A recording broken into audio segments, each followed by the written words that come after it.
actually saves. Good morning, everyone. And today we're going to talk about access control and application security. These two topics, again, really important in cybersecurity field in general. Extremely important for Security Plus exams, so make sure you're paying attention. You will have a few labs in this chapter, but mostly what I wanted to do actually some memorization of terms or different access control models, how they work. So at this point, even you still need to do your labs, pay more attention to the terms. Okay, we're gonna start with key definitions. So what is access control? It's when different models that control what, how, and when can be accessed. And when we're talking about access control, we have simple term as objects. An object is some sort of data that we need to protect, such as applications, maybe systems, network, anything that needs to be protected. Subjects usually referred as to users. Um, I don't need to describe you what is identification, but make sure you know this term. It's when you identify the subject, but authentication, that's something that we discussed earlier previously many times. So what authentication does, basically, when you provide your credentials to authenticate yourself, you tell the system that you are who you are. But another type addition to authentication would be authorization, because you are maybe who you said you are, but do you have permission to get access to these resources? And identification, authentication, and authorization are really important portions of access control. Outing. It's basically when somebody is controlling this access, right? Maintaining a record, who accessed, when accessed, the reason why they accessed. So simple example, when people going to work and they scan their RFID card at the entrance, there is a log that will keep exactly time when people scan this card. So this way, we don't have to use the punch cards anymore to start our workday because our card's been scanned. But it also has a different reason, a security reason, because we know exactly at what time, at what place, what employee entered our building. And I'm so sorry.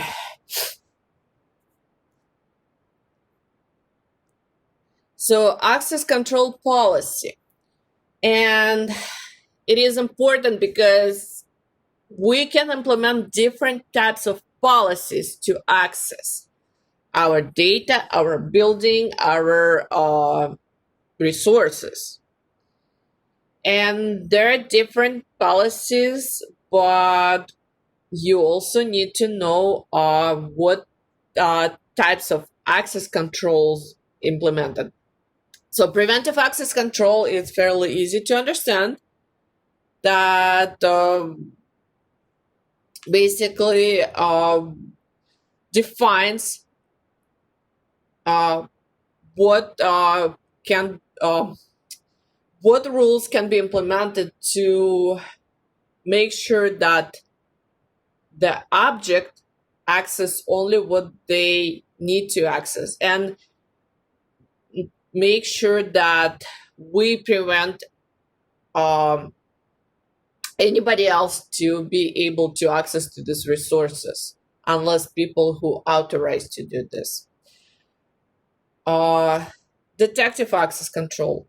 So we need to have a control that will detect the violation of those rules. And corrective, that's when we implement corrections as example, we have our preventive measures, but we detected that some of these measures had been violated, and we need to make a correction. And the third, it discourages attack escalation. So recovery access control, when we definitely know that we already lost control on some of our data, but what can we do to recover? And compensative access control.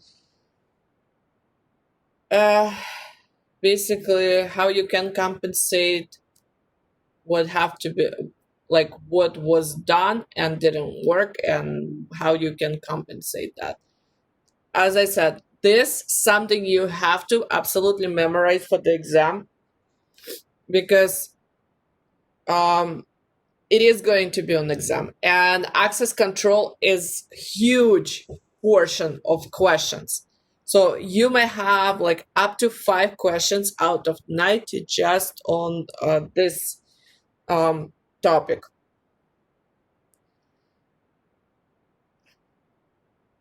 Administrative controls, it's usually documented practices, well accepted practices, that's what they say.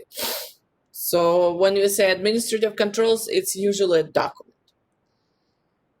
Technical controls, again, that's our technology, that's easy to understand, uh, because different technologies provide different types of controls and restrictions that we can use them to implement access to the buildings, access to our resources, and etc. And physical controls, basically your barriers, your walls. Um, Now let's talk about the different models of access control. Mandatory access. Well, actually, we're going to move a little bit forward from this slide. So this is mandatory access control. So by mandatory access control, the only person who has a clearance to access this information will be able to access to the information within this particular space. So as you can see, if we have secret one in a level, I mean confidential and secret one in the 2 levels, right? And we have access only level 3, we will not be able to see them. So we need to make sure we have a proper level of access to the proper level of information. And discretionary access control, defined by policies. Basically, it says who, when, and how they can access to the files or information or resources. Role-based access control. Oh, my bad. That's something that we usually represent when we use Active Directory and current form of technologies with the Active Directory base.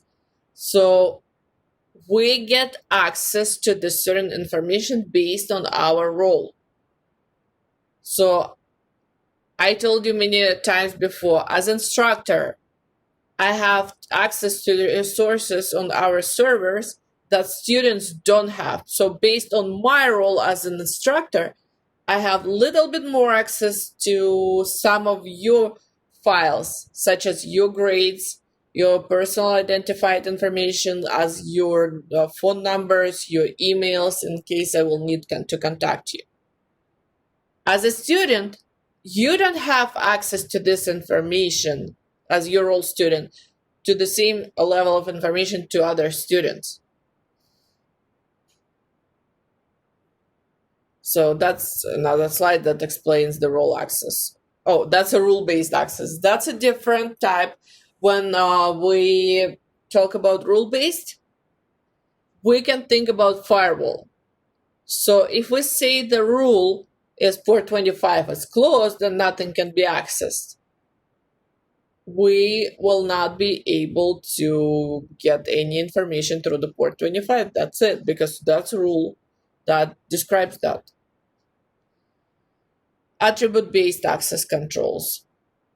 So basically, to be able to access certain information, you need to have specific attributes. It can be a role, you can belong to some department, but are you the owner of this project? Are you the one of the participants of this project? If not, you will not be able to access, because that's not of your attributes. Transitive trust. So transitive trust can be two-way and one-way. And let's start with the right portion of this slide, one-way trust. So, for example, I'm going to use one of your names. I trust Alfred, and Alfred trusts Jason. So that means that I trust Jason because Alfred trusts him. But does Jason trust me or Alfred? No, because it doesn't work this way. It doesn't mean if we trust him, he will trust us. That's a two-way trust. With two-way trust, we all trust each other. So if I trust Alfred, then Alfred trusts me. This way, I know for sure that Alfred who trusts Jason also trustworthy, and he can trust me. This type of transitive trust is really important in information security, because sometimes some types of data, such as like top secret data, doesn't have two-way trust. It has one-way trust.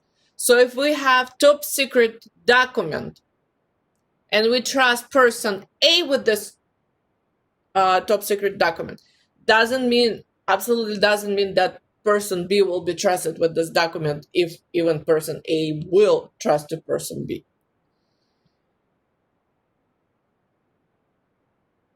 So that's the transitive trust. At this point, we will say that if I'm a person A who trusts a person B, and person B is trust person D, the only B and D trust each other, but it's absolutely unnecessary that D will trust A.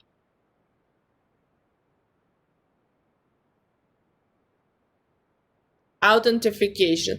We talked about authentication briefly in the previous lectures, but again, when we talk about authentication, first it's identification. Who you are. When you say, my name is Lily Morningstar, I identify myself as Lily Morningstar. But can you authenticate me? Okay, guys, are you texting something in the chat? Let me open it. Nope, I just saw something popped up. So when I say I'm Lily Morningstar, how you will authenticate me? That means me. Like during this video classroom, you can authenticate me as example by seeing my camera, which is not on right now, and I don't look that good because I barely slept last night. And you can authenticate me by my voice and my sense of humor. So, okay, authentication passed. So now let's talk about multi-factor authentication. I just got you like two factors that you can authenticate me.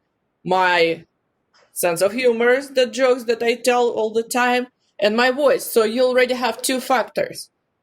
Really? Not so really, because my voice and my sense of humor is who I am. It's only one factor that identified me. What if somebody just spoofed my voice and pretend to be me? What is going to be my second factor of identification? Well, it can be called biometrics, but when we use multi-factor authentication, I will have to provide with information that only me and you know about. Say me your passphrase. So you already identified me. I authenticate myself with my voice. Now I have to tell you a code word. So what is the code word? If I don't know this code word, that means maybe I'm not the person who you're expecting to see. False negative, false positives. Again, it's easy. It's not something that you can easily forget and not describe what it is. But you also need to know these types of errors always happen in any security system. When something comes in as a negative triggering alert, but it is not in real life. And sometimes it's false positive when somebody denied access, but they shouldn't be denied access. So what would be a worst, false positive or false negative?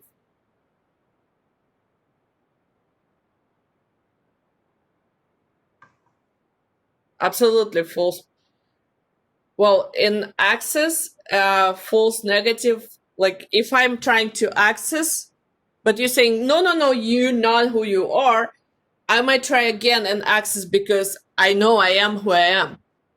With false positive, when I'm entering wrong credentials and I'm not getting access, that's where I am entering the space where I'm not supposed to be, or getting access to the data that I'm not supposed to get access to. And crossover rate, just this description, this definition is perfect. The point at which the number of false positive matches the number of false negatives in biometric system. And yes, it is used in biometric system the most because biometrics have false positive and false negatives too. Sometimes the readers scanners of our retina or our fingerprints can mislead and not work as properly supposed to, and these rates need to be counted very clearly to see maybe this system is not good for us to use for our purposes authentication. Oh, single sign-on, that's something that we discussed and you using on your daily basis. When you sign in into your student account using your student number and password, you're getting access to pretty much every resource on the student portal without being need to enter the password, well, your credentials basically every time. Kerberos port 8080, if I not forgot. So Kerberos use its authentication protocol, and it uses asymmetric encryption or secret key. That's another word for asymmetric encryption. That I will authenticate as client. So it's client server application, yes. And how it works, I have my secret key, but I also have my public key, right? And based on my secret key, Kerberos knows that I am who I am. So this some long term that just got into new version of exam of Security Plus, Secure European System for Application and Multi-Vendor environment, SISAME. The best way to remember maybe Sesame Street or something like that, but you need to know what it stands for. Nothing very special. It's basically just a technology that uses asymmetric cryptography to authenticate. Single sign-on that uses asymmetric cryptography. In the previous exam, I believe they didn't use this term, so that's for the brand new Security Plus exam. And directory services, that has nothing to do with the sign-on. It just the location of information, how we organize our workspace, and how we can assign what locations of the and what information of this data can be accessed and by whom. So when we're saying biometrics, it's something you are. That's another term, and that's exactly how it's used in exam and in security. Something you are, it's actual terminology that describes biometrics. So what can be biometrics parameter? That's parameters. That's something you have to memorize again for the exam. Just a moment, I have to skip for a second.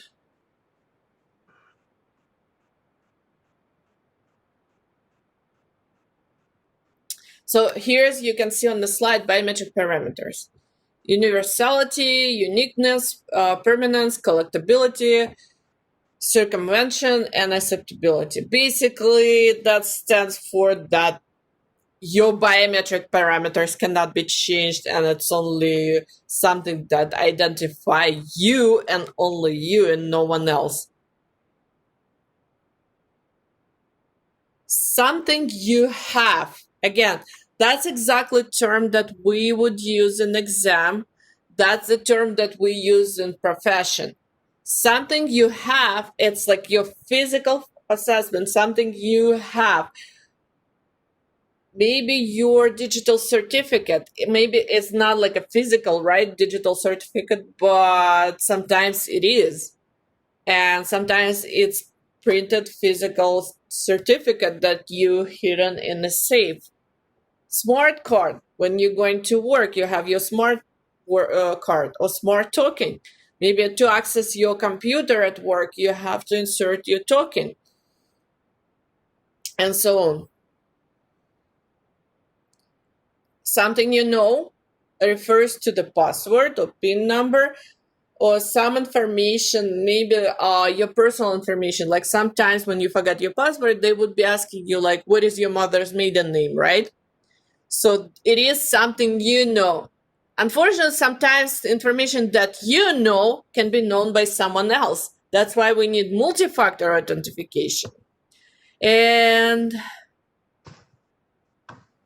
something you are, somewhere you are, that's fairly new in cybersecurity field. As I remember, when I took Security Plus exam, we didn't use somewhere you are, but now it is an exam and you need to know, and it's easy. It's your location is also can be your authentication. A good example, when you're trying to sign in with your credentials, using all your authentication credentials to your Gmail, but you're signing in from the different location, you will get notified that you are trying to sign in, for example, from the location state in Georgia, right? But as far as we know, last time you worked on this account, you were not in Georgia. And then you have to say, yeah, that's me, if it's you. Or maybe actually someone in Georgia trying to sign in. And again, I just said Georgia, but it doesn't mean any specific state. Sometimes you can get this message when you're not trying to sign in. Like Just recently, I got notification that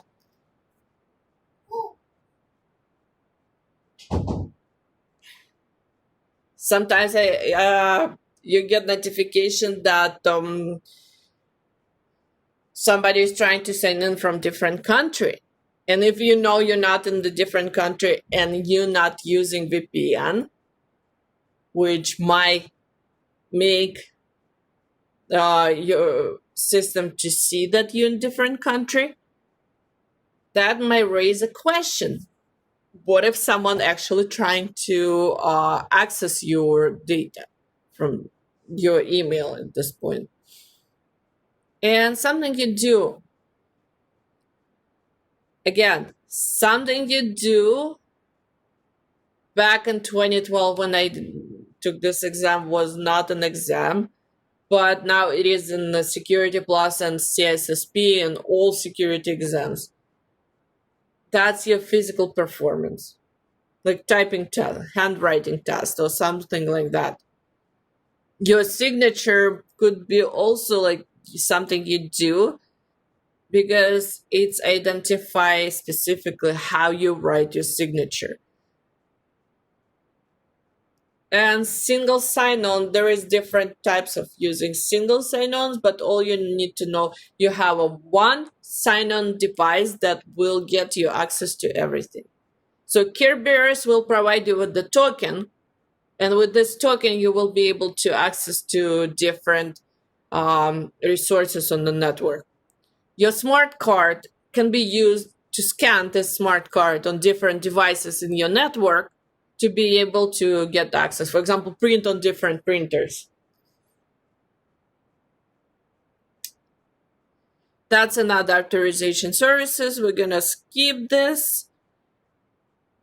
And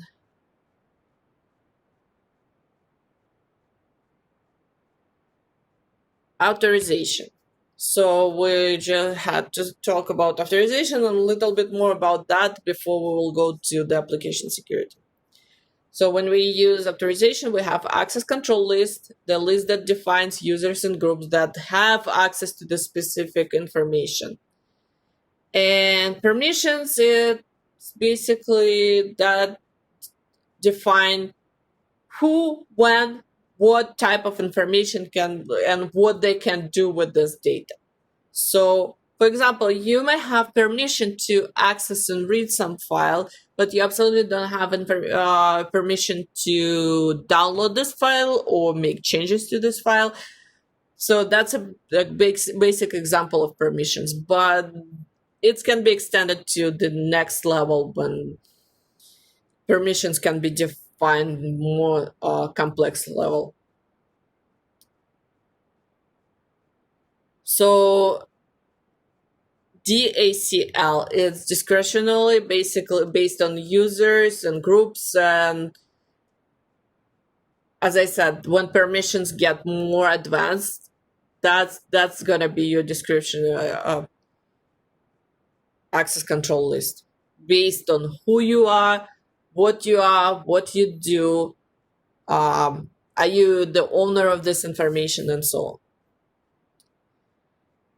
So that's a Microsoft term, system ACL. And yeah, it's basically for outing. And security principle, just again, this definition is perfect for you to memorize. Basically, an object such as user account, computer account, group, and so on, that can be given some sort of permissions. It's simple, it's easy, but that's the exactly term that we use on exam. Oh. So ACL types, discretionary based on your permissions, and systems based on the system permissions.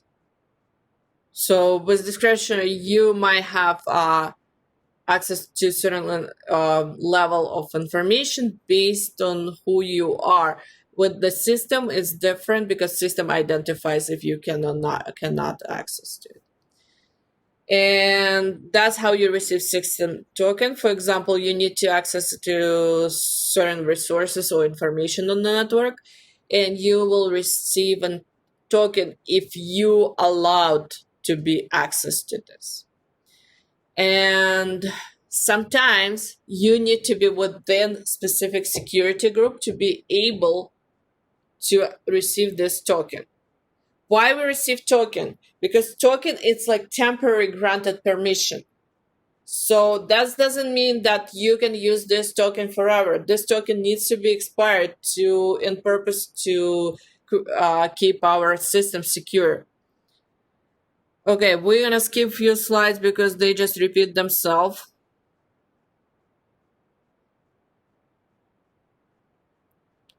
Okay, cumulative access via groups. That's something that I would like to discuss.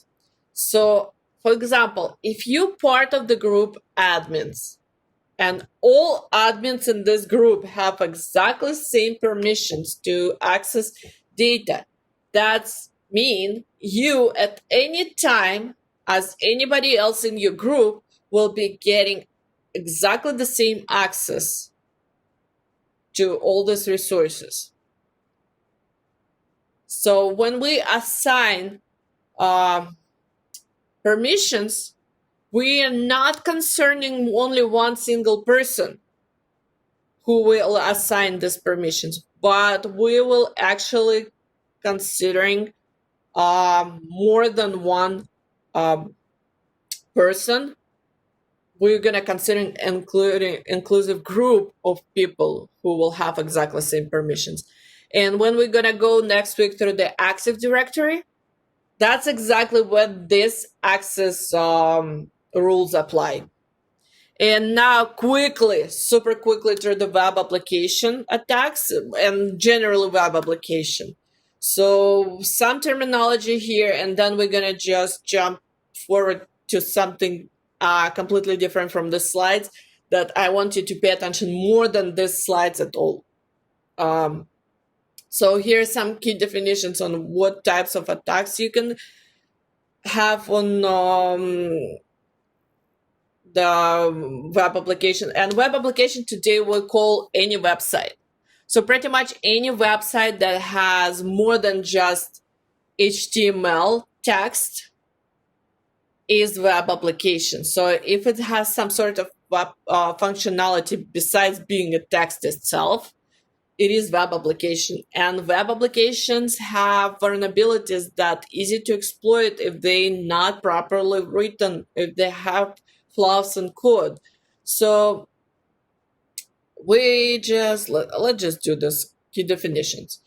Drive-by download, when you just download malware without knowing about this. So basically you went to the website, you didn't even click on anything, but you downloaded malware just by going to this website. Type squatting and URL hijacking. Basically, when you go to your csn.edu, but you type instead of csn, scn, like basically did typo, and you went to the website that looks exactly like CSN website and you entered your credentials, you gave out your credentials to the attacker because it is type of attack. URL hijacking on the other side, it's a little bit different because that's when attacker actually takes actual URL. So you entering correct URL, csn.edu, but instead of going to the correct website, you're going somewhere else. Buffer overflow. That's a code-based attack when attacker tries to make the server or host of this web application run out of memory and basically give out full free access to this application. Integer overflow. Integer overflow and buffer overflow would be very similar. Integer is always numeric value. Cross-site scripting. And cross-site scripting is one of the most popular attacks on the websites. And cross-site forgery as well. So No, it is not difficult to stop buffer overflow, but it has to be prevented, not stopped. Okay, so with cross-site scripting and cross-site forgery, that's a question that often you can hear when you go through the job interview. What is the difference between cross-site scripting and cross-site forgery? So cross-site scripting, it's a script that implemented into the page. So you might assume you're interacting with real page, but it's like basically like see-through layer on top of the page that you're clicking on without even knowing that you're clicking on. And that's how it will infect your system and create maybe man-in-the-middle attack. But with cross-site forgery, that's when user actually does interact directly with the malicious content. So like entering authentication or maybe downloading cookies. When you agree to cookies and this cookies being malicious, that's when you get hacked basically. LDAP injection, well, LDAP directories get attacked constantly because it's RFJ November webinar to do that redhat.com and Morningstar. Alexa, stop. My bad. I'm sorry. I have reminders all the time about everything. So, XML injection. And all these injections we can group into some one group injections because it doesn't matter what it is, LDAP, XML, or SQL injection. That's when attacker find the field to enter malicious code to be able to exploit vulnerabilities of this application. So if you have vulnerabilities with LDAP directories and somebody injected this code, they will have access to your LDAP. And injections all covered together. 0-day we had discussed before, so it's probably the vulnerability that have not been discovered yet by your security team, but already been discovered by attacker and been exploited for some time. Header manipulation. So your HTTP headers can be also manipulated. And sometimes when you request like a GET request through the header, this GET request can be manipulated by hacker to get access to the resources that not supposed to be accessed by anybody else but you. Yes, like in Hack the Box, definitely you can. Actually, all of these skills you can learn from Hack the Box. If you're going red team, that's the best way to learn about hacking, Hack the Box. So as I said, we're gonna skip from the slides because these slides have about 75 more slides on application, and I don't see it necessary because what I'm about to show you is really important in application security. I would say is the most important document in application security. So I'm going to share with you OWASP top 10, and you already have why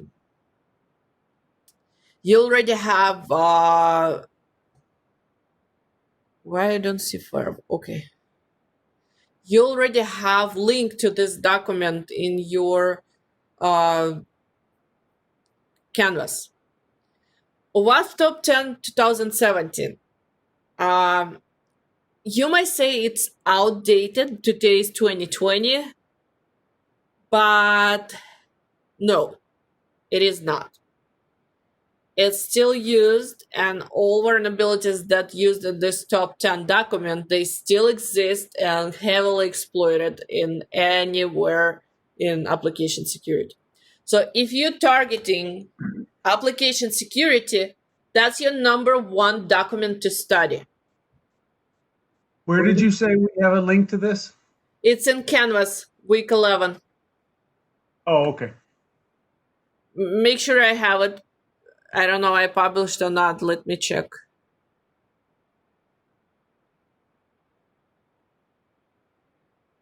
Yes, I published. It's right here. OWASP Top 10. Please make sure you download and study it. So, what is a WASP? A WASP is Web Application Security Group.